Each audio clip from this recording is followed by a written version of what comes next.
chu itanani chak lo na chwa lim lo na lo ngai chatte kathia ilungai na chakalungai na kanun na chu inun na ni hei ka tiam che thi na polo khlep ma se itan chuan ka bei je lang thi na polo khlep ma se itan chuan ka bei je lang in huat na zong zong thian thaber ka thalong che dam chumin ka then long che dam chumin thi na polo thleng don ma se thian thaber ka thalong che dam chungin ka then long che dam chungin thi na polo thleng don ma se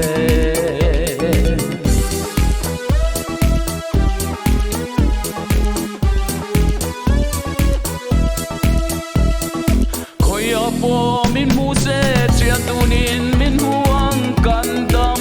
chum hi chua khoya po omilla in then ni lo thleng lo eng man min then lo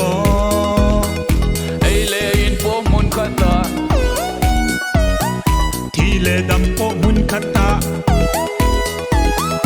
ei le in po mun khata thi le dam po mun khata kan dam chung zong in thian thaber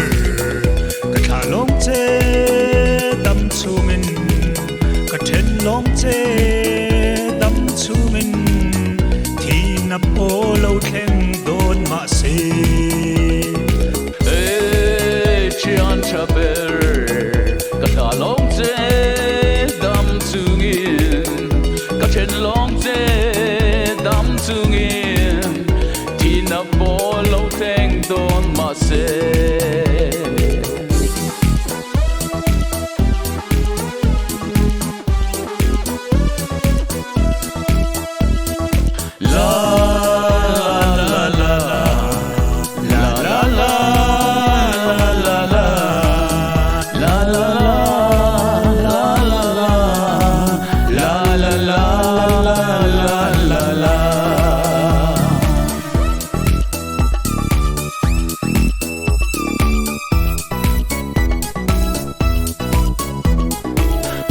po min mu se chian tunin min huang kan dam chum hi chua khoya po omilla in then ni lo thleng lo eng man min then lo ei le in po mun khata thi le dam po mun khata ei le in po mun khata thi le dam po mun khata kan dam chung zong in thian thaber ka thalong che dam chumin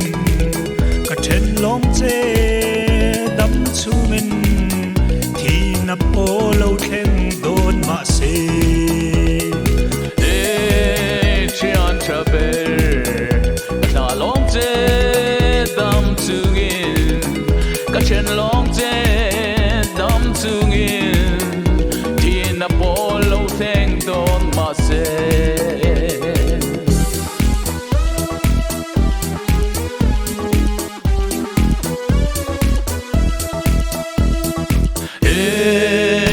thian thaber ka thalong che